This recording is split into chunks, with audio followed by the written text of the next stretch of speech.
who we are. Well, hi, I'm Brit, and that handsome little dude is my son Ji-woo.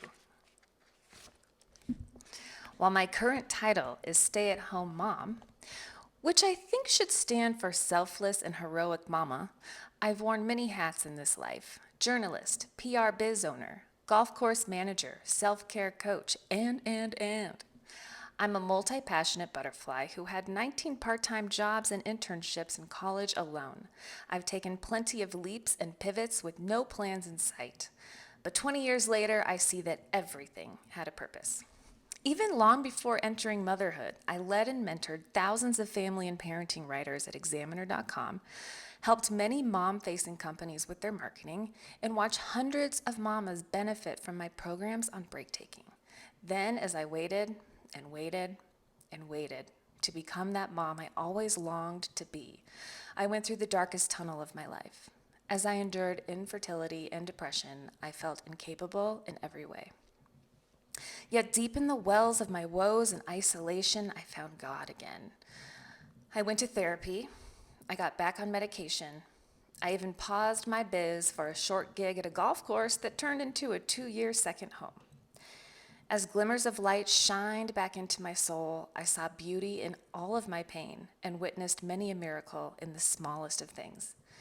Then my husband David and I decided to embark on something we had always planned for: international adoption. We knew it wouldn't be easy, and boy, were we right. Our journey had hiccups and delays every single step of the way. But by the grace of God and the most perfect timing, we brought our son home on October 28th, 2020. After 24 months in the process and 52 nights in South Korea, Ji-woo Moon Stueven was finally here. We were elated and exhausted, amazed and terrified, grateful and clueless. Thanks to training through our agency, we were prepared for him to have a heck of a transition. But little man did better than we did.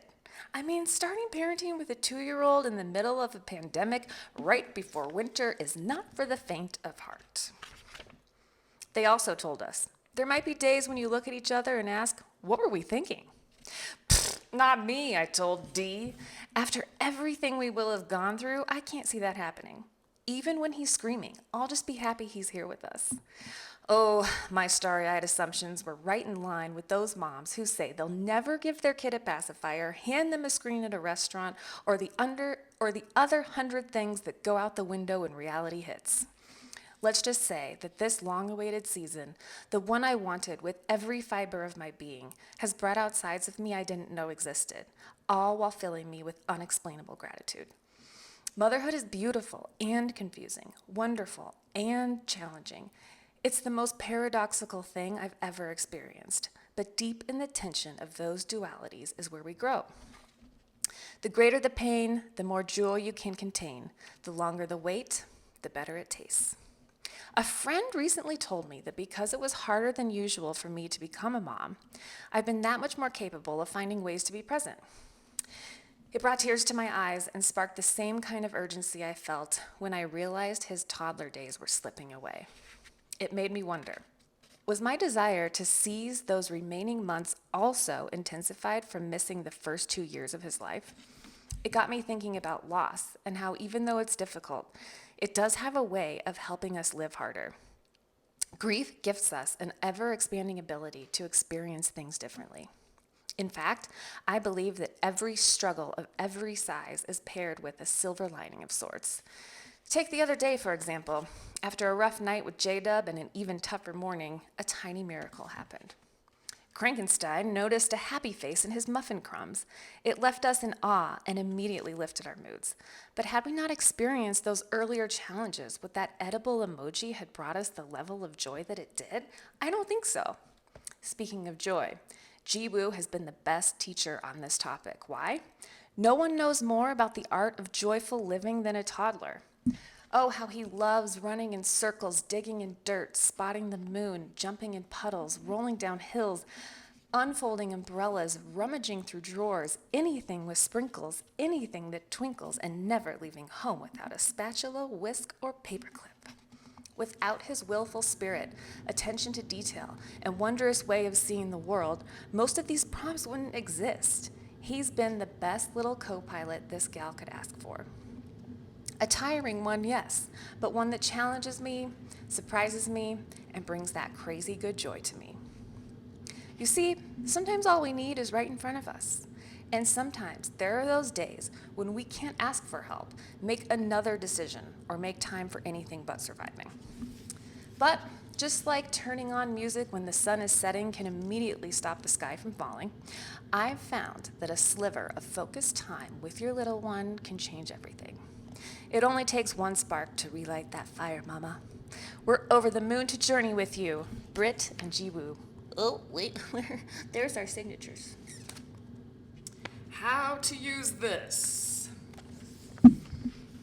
Throughout this book, 3 main themes are at work. Just kidding, I'm not going to read like that.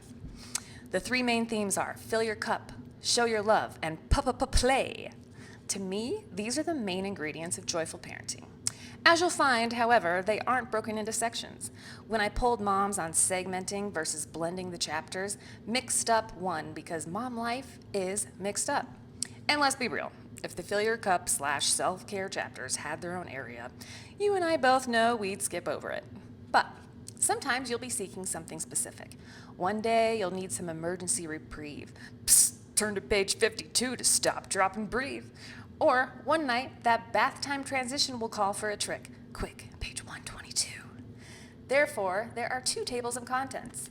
By the book shows everything in chronological order, and by the theme shows the joy prompts by topic.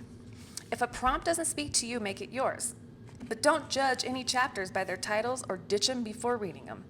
In the process of using your discretion on that irrelevant or meh suggestion, you just might have an awesome idea of your own. If something flops, try it again. Treat these ditties like anything that needs practice, like yoga or learning an instrument. It won't always be great, but the more you try it, the more chances you'll have to be changed or inspired by it. Paint the walls any way you wish. If you prefer not to write in it, that's okay. If you want to color the line art while answering questions in your head, go for it. If you want to fill every blank space with doodles and thoughts, they're waiting for you. Use it when and where you want. Whether you use this weekly, occasionally, or as a 40-day challenge, it's completely up to you. Keep it in your purse if you want, stash it by your coffee maker, heck, put it in the bathroom. Long story short, pick your pace, give yourself grace, and do what works for you in this space.